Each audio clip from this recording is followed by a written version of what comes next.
Hello students, कैसे हैं आप सब लोग। उम्मीद करती हूँ सब अच्छे होंगे और स्वस्थ होंगे। मैं Meena Rana ICT virtual class में आपका स्वागत करती हूँ।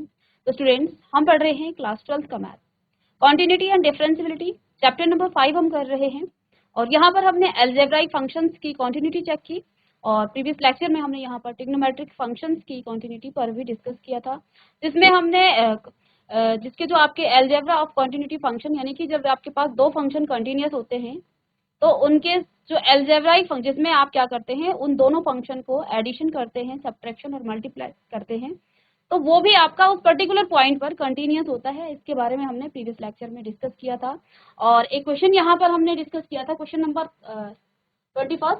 तो इसमें देखिए एफ एक्स बराबर आपके पास sine x plus cos x है। तो इस क्वेश्चन को आपने, मैंने बताया था, दो मेथड से आप कर सकते हैं। अलजेब्रा फॉर कंटिन्यूटी पर आपने क्या पढ़ा था कि यदि आपके पास एफ एक्स और जी एक्स दो क्या हैं, कंटिन्यूस फंक्शन है, और इन दोनों को आप किसी पर्टिकुलर पॉइंट पर आप क्या कर रहे हैं, इनकी कंटिन्यूटी चेक कर रहे हैं, और पहले से ये गिवन है कि एफ एक्स और जी एक्स दोनों ही कंटिन्यूस है, तो हम क्या कहते हैं कि ये फंक्शन भी आपके क्या हो जाते हैं, कंटिन्यूस हो जाते हैं एट उस पर्टिकुलर पॉइंट पर। यदि ये दोनों ही जो फंक्शन है वो सी पर कंटिन्यूस हैं तो आपका एफ एक्स प्लस जी एक्स भी कंटिन्यूस होता है।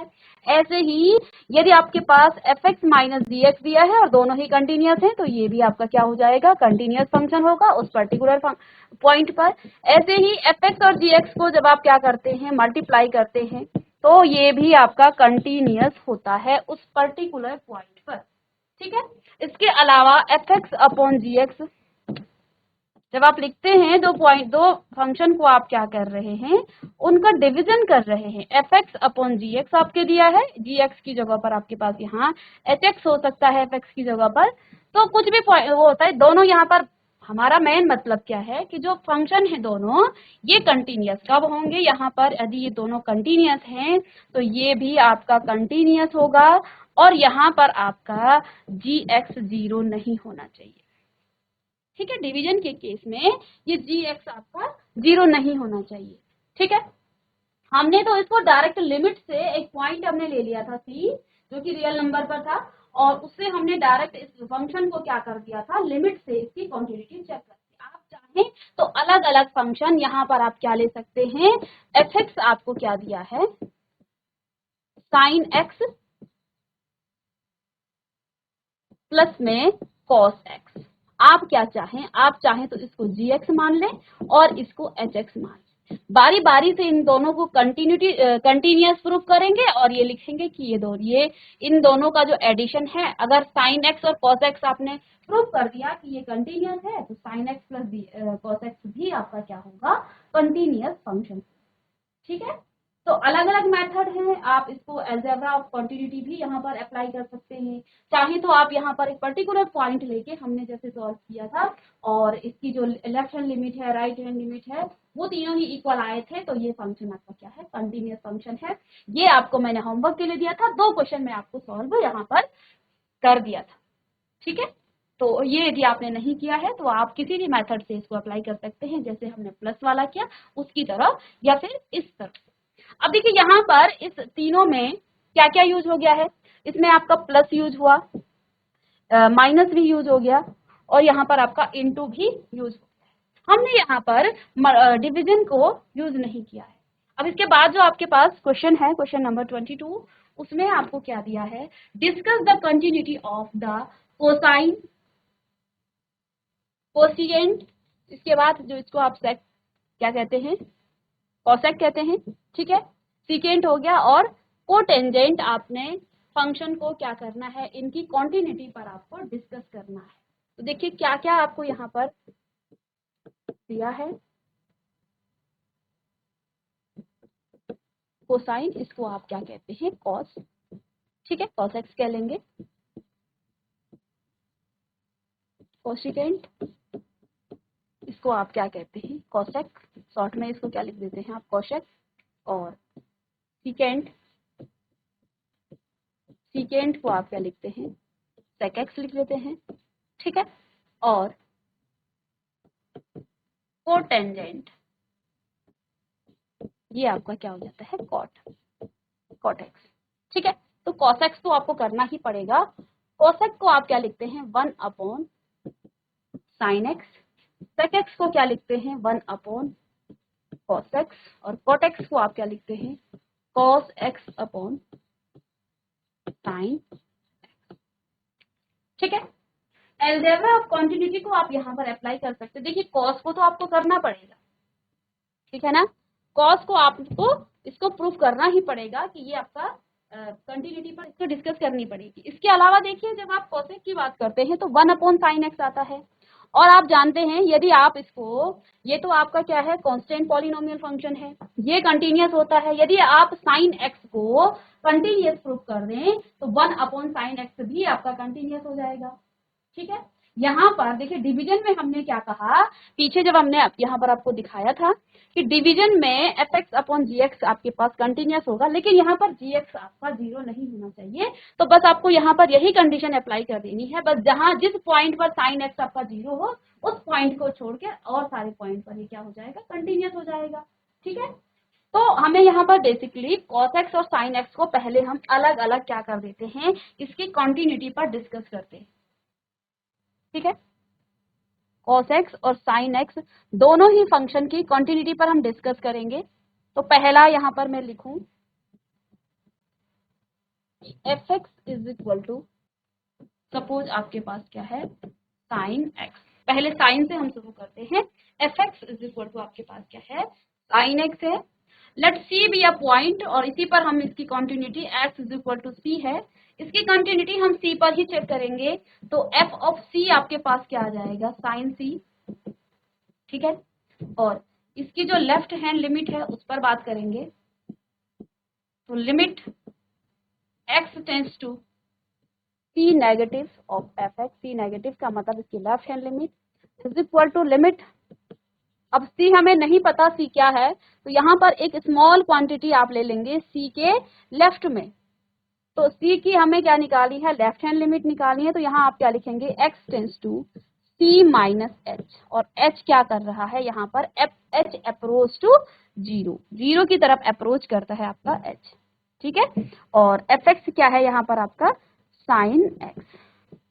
अब लिमिट आप चेंज कर देंगे कब, जब फंक्शन आपका चेंज हो जाता है। तो आप क्या लिखेंगे यहाँ पर लिमिट, अब फंक्शन जहां पर x है वहां पर c माइनस एक्स आप लिखेंगे। देखिए साइन c माइनस एच, पीछे भी हमने किया था इसको, तो यहाँ h अप्रोच टू 0। देखिए x यहाँ फंक्शन था तब x की लिमिट थी, अब फंक्शन किस में आ गया है, यहाँ पर कांस्टेंट आपका क्या है वेरिएबल्स क्या है h है, तो h के फॉर्म में ही इसकी लिमिट को आप लिखेंगे। तो यहाँ पर आप लिमिट अप्लाई करेंगे तो क्या आपके पास आ जाएगा sine c minus 0, that means sine c, sine c ये आपके पास आ गया है। इसको हम थोड़ा सा छोटा कर लेते हैं। ठीक है, ये दिख रहा है। तो अब इसकी हमने लेफ्ट हैंड लिमिट ले ली है, राइट हैंड लिमिट के बारे में बात करेंगे। यहाँ पर right hand limit is equal to limit x tends to c plus of f x, और c प्लस यहाँ पर क्या हो जाएगा आपका लिमिट, c प्लस का मतलब क्या है x tends to c plus h, h यहाँ पर एक स्मॉल क्वांटिटी है, और साइन ऑफ x की जगह आप यहाँ रखेंगे तो क्या आ जाएगा, लिमिट भी आपकी चेंज हो जाएगी, h tends to 0 sine c plus h, और यहाँ से आपका क्या आ जाएगा लिमिट अप्लाई करेंगे तो sine c plus 0, that means sine of c, sine c।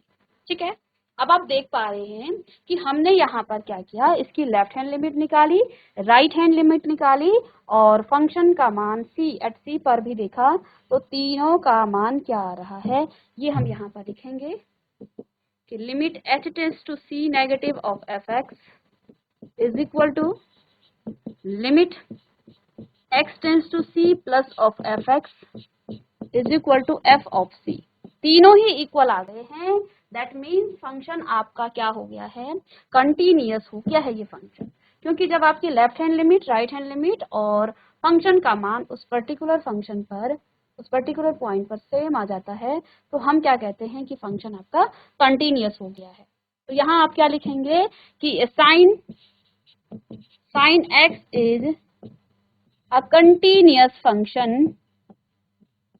at x is equal to c। तो हमने यहाँ पर ये बता दिया है कि जो साइन एक्स है वो एक कंटिन्यूअस फंक्शन है किस पॉइंट पर, at x is equal to c पर। ठीक है, तो ये हमने बता दिया।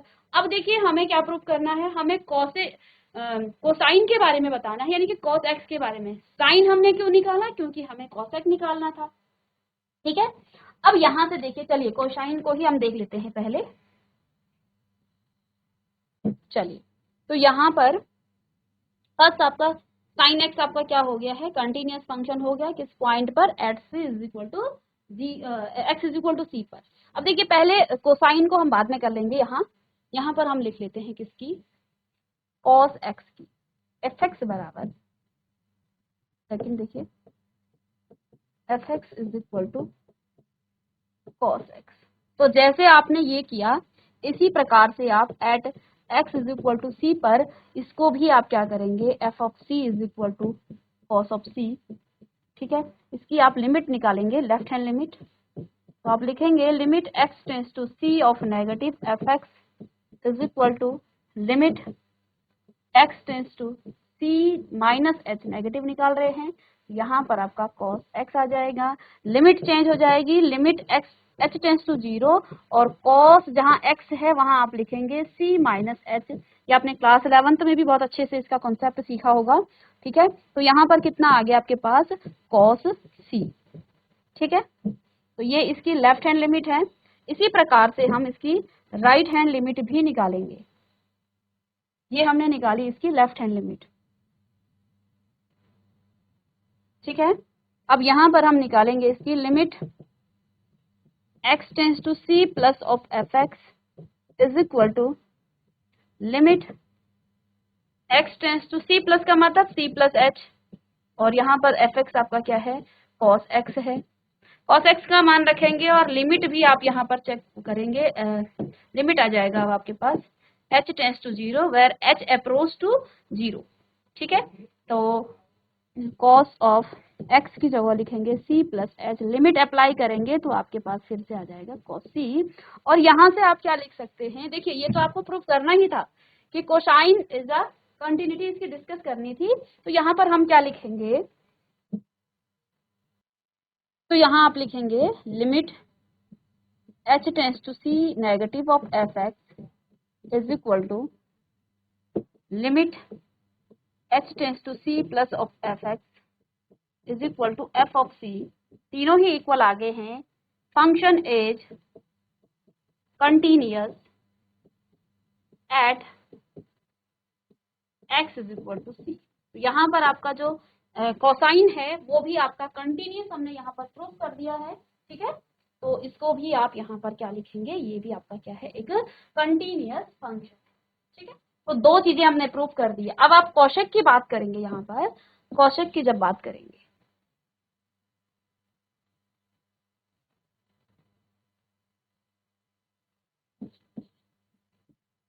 Cosec x is equal to आपके पास क्या हो जाता है, 1/sin एक्स। तो अब देखिए आपने क्या पढ़ा है कि एफ एक्स अपॉन, या एफ एक्स ना लिखे आप जी एक्स लिख ले, कोई फर्क नहीं पड़ेगा उससे, g x upon h x is कंटी। देखिए यहाँ पर जो ये ऊपर का फंक्शन है ना, ये तो आपका कांस्टेंट पॉलिनोमियल फंक्शन है, कांस्टेंट पॉलिनोमियल फंक्शन है। और कांस्टेंट पॉलिनोमियल फंक्शन आपका क्या हो जाता है, वो हमेशा क्या होता है, कंटिन्यूअस एट एवरीवेयर। तो हर जगह वो कंटिन्यूअस होता है, दैट मीन्स ये तो आपका कंटिन्यूअस है। अब हमने अभी अभी ये प्रूव भी कर दिया है कि साइन एक्स भी आपका क्या है, कंटिन्यूअस है। तो साइन एक्स भी कंटिन्यूअस, 1 भी कंटिन्यूअस, तो ये दोनों फंक्शन क्या हो जाएगा, जो कोशेक है वो भी आपका कंटिन्यूअस होगा। लेकिन यहाँ पर एक प्रूव, एक कंडीशन क्या होनी चाहिए कि sine x does not equal to 0, यहाँ पर साइन एक्स आपका 0 नहीं होना चाहिए। अब आपको उन पॉइंट को देखना है जिन पर आपका साइन एक्स 0 होता है। आप जानते हैं पाई एन 2 पाई 3 पाई, यानी कि n पाई पर आपका फंक्शन क्या नहीं है, कंटिन्यूअस नहीं है, क्योंकि साफ साफ लिखा हुआ है ये तो आपको अलजेब्रा ऑफ कंटिन्यूटी में कि यदि आपका gx यानी कि नीचे वाला फंक्शन 0 हो जाता है तो फंक्शन ही आपका नॉट डिफाइंड आ जाएगा। ठीक है, तो यहाँ हम क्या लिखेंगे कि cosec x is continuous continuous for all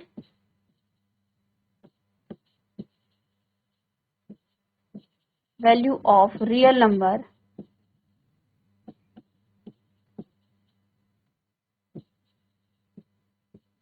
ठीक है, but x does not equal to n pi. x आपका यहाँ पर n पाई नहीं होना चाहिए, ठीक है। यदि x आपका n पाई हो गया तो साइन पाई आपका क्या हो जाएगा, 0 हो जाएगा, और वो आपका क्या होगा, वो आपका फंक्शन डिफाइन नहीं करेगा, ठीक है। तो यहाँ पर कोसेक आपका क्या हो जाएगा, कंटिन्यूअस फंक्शन। अब दूसरा आपको क्या प्रूफ करना था, कोसिकेंट यानी कि सेक, और आप जानते हैं सेक एक्स बराबर होता है 1 अपॉन कॉस एक्स। तो यहाँ आप अलग अलग लिख सकते हैं कि 1 is a constant polynomial function, let 1 upon cos x is equal to h x upon g x, ठीक है। तो यहाँ आप क्या लिख सकते हैं कि जो एच एक्स है वो क्या है 1, और ये आपका क्या है कांस्टेंट पॉलिनोमियल फंक्शन एट, ठीक है, constant polynomial function, so it's continuous, या आप लिख सकते हैं कि ये आपका कंटिन्यूअस एट एवरीवेयर। तो ये सब जगह आपका क्या होता है, कंटिन्यूअस होता है। और cos x को यानी कि जी एक्स को आपने अभी अभी प्रूव कर दिया है कि g x is equal to cos x, ये हमने प्रूव कर दिया है, इज कंटिन्यूअस, ठीक है ना। कंटिन्यूअस यानी कि 1 अपॉन कॉस एक्स भी आपका क्या हो जाएगा, एक कंटिन्यूअस फंक्शन होगा, ठीक है। अब कंटिन्यूअस फंक्शन है, लेकिन यहाँ पर आपका जो कॉस एक्स है वो आपका 0 नहीं होना चाहिए, ठीक है। यहाँ पर cos x does not equal to 0, और cos x आपका कहाँ पर 0 होगा, π/2 पर, ठीक है। तो यहाँ पर आप क्या लिखेंगे कि जो सेकेंड x यानी कि sec x इज कंटिन्यूअस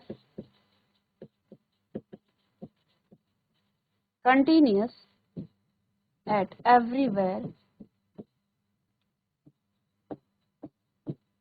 ये कंटिन्यूअस है, but x does not equal to 2n plus 1 π/2। यहाँ आप n को 0 रखेंगे तो ये π/2, तो x आपका क्या नहीं होना चाहिए, π/2 नहीं होना चाहिए। बाकी सब जगह ये फंक्शन आपका क्या है, कंटिन्यूअस है।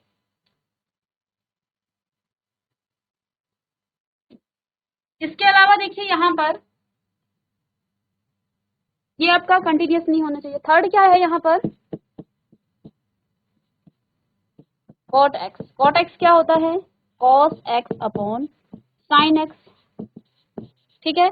अब हमने क्या कहा था, ये फंक्शन यदि आपके पास fx अपॉन gx के फॉर्म में है तो ये भी कंटिन्यूअस होगा। देखो हमने cos x को अभी अभी कंटिन्यूअस प्रूफ कर दिया, sin x को भी मैंने प्रूफ कर दिया है कि ये भी कंटिन्यूअस है। हमने क्या कहा था कि डिवीजन में fx और gx यदि दोनों ही कंटिन्यूअस है तो फंक्शन fx अपॉन gx भी कंटिन्यूअस होगा। बट यहाँ पर कंडीशन क्या थी कि ये भी आपका कंटिन्यूअस होता है at x is equal to c, but यहाँ पर आपका क्या नहीं होना चाहिए, gx does not equal to 0, तो gx आपका 0 नहीं होना चाहिए। आप जानते हैं cos x अपन sin x है, तो हम क्या लिखेंगे, यानी कि यहाँ पर आपका sin x cot x बराबर cot x upon cos x upon sin x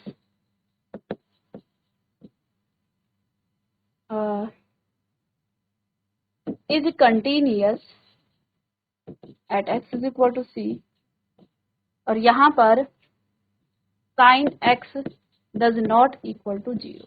अब sin x does not equal to 0, sin x कहाँ पर होता है, पाई पर, एन पाई पर, अभी अभी हमने यहाँ पर कहा था।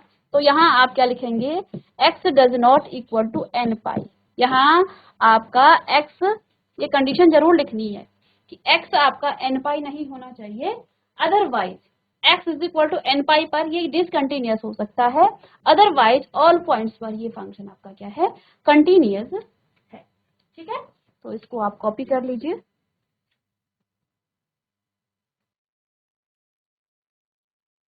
तो ये फंक्शन आपका क्या हो गया है, तो ये आपको समझ में आ गया होगा। यहाँ पर हमने cosine, cosecant, secant and cotangent को हमने क्या कर रहे हैं, हमने यहाँ पर इन फंक्शन की कॉन्टिन्यूटी पर डिस्कस किया। तो हमने पहले साइन एक्स को कंटिन्यूस प्रूव कर दिया, फिर हमने कॉस एक्स को कंटिन्यूस प्रूव किया। इसके बाद आपके पास यहाँ पर गिवन था कॉसेक और 1 अपॉन साइन होता है इसका।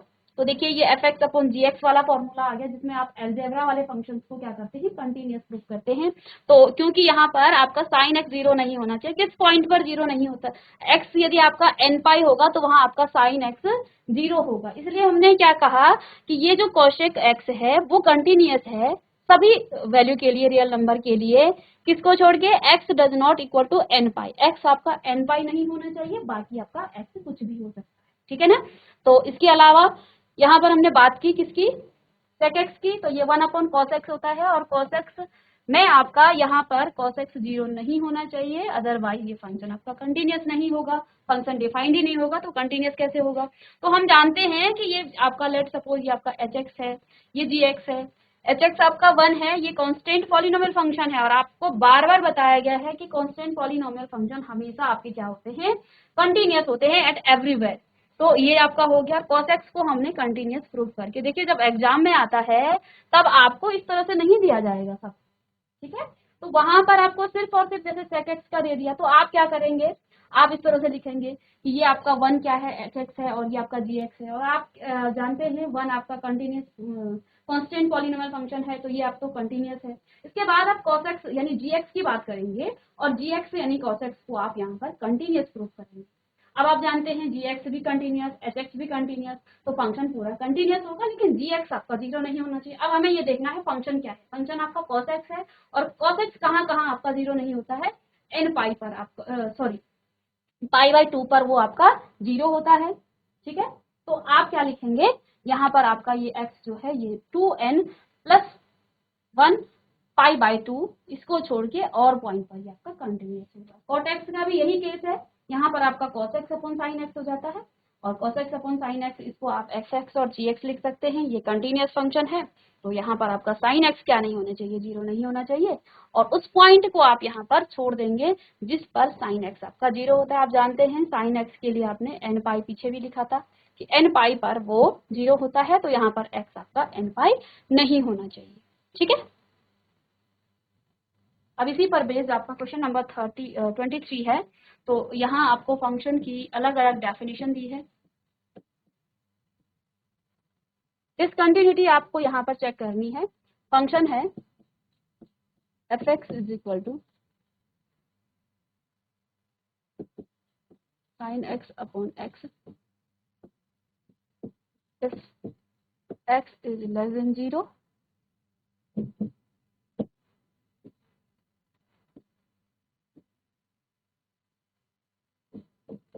X plus 1 if x is greater than or equal to g। ठीक है, तो अब आपको इसकी कंटिन्यूटी पर क्या करना है, डिस्कस करना है। डिसकंटिन्यूटी इसकी चेक करनी है कि किन पॉइंट पर ये डिसकंटिन्यूअस है। तो देखिए इस पॉइंट की डिसकंटिन्यूटी चेक करने का मतलब आपको क्या करना है, वो सारे पॉइंट निकालने हैं जहां जहां ये फंक्शन आपका कंटिन्यूअस नहीं है। तो देखिए कहाँ पर इसको डिफाइन किया गया है, जीरो पर, at x is equal to zero पर इसको डिफाइन किया गया है। जीरो से लेस देन पर फंक्शन आपका क्या है, साइन एक्स अपॉन एक्स है, साइन एक्स अपॉन एक्स है। जीरो पर आपका फंक्शन जीरो है, देखिए जीरो पर फंक्शन क्या है,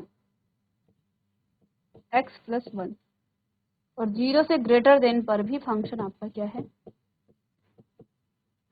एक्स प्लस 1।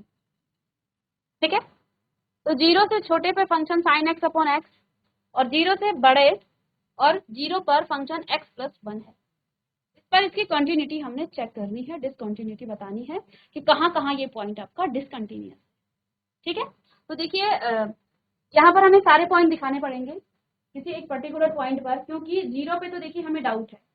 ठीक है, इसके अलावा 0 के लेस देन पर फंक्शन आपका साइन एक्स अपॉन एक्स है, तो इसको भी हम चेक कर लेते हैं। लेट सपोज आपका यहाँ पर कोई रियल नंबर है, let c B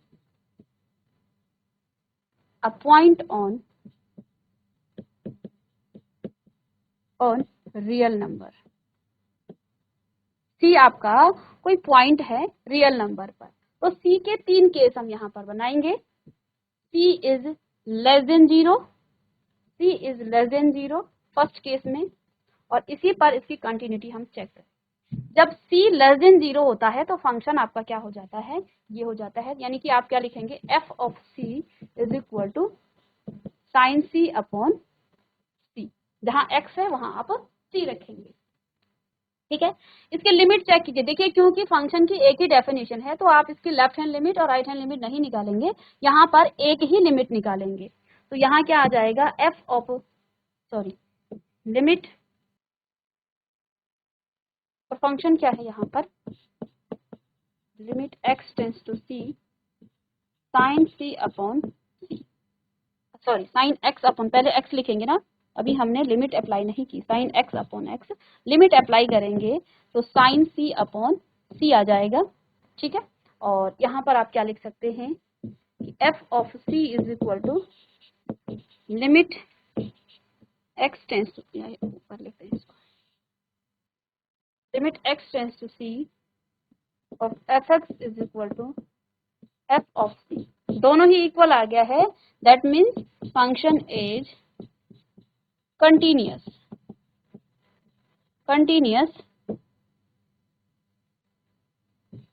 eight c is less than 0। c is less than 0 पर फंक्शन आपका कंटिन्यूअस है।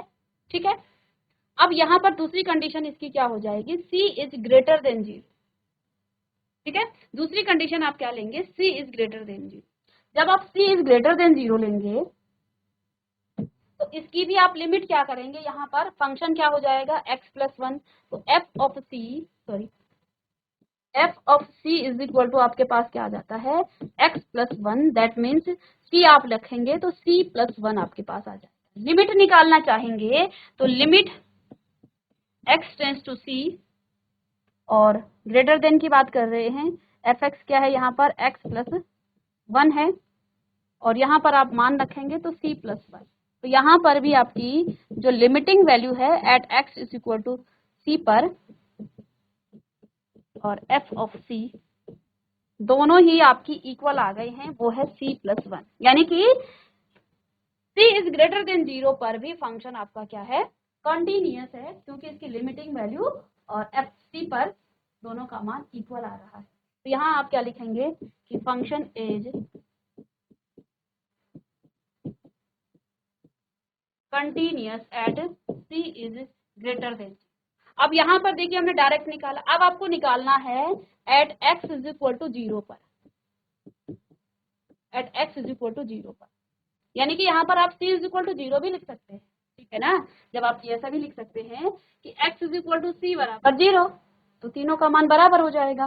तो इसकी c की तीसरी कंडीशन क्या है, at c is equal to 0 पर फंक्शन का मान आप निकालेंगे।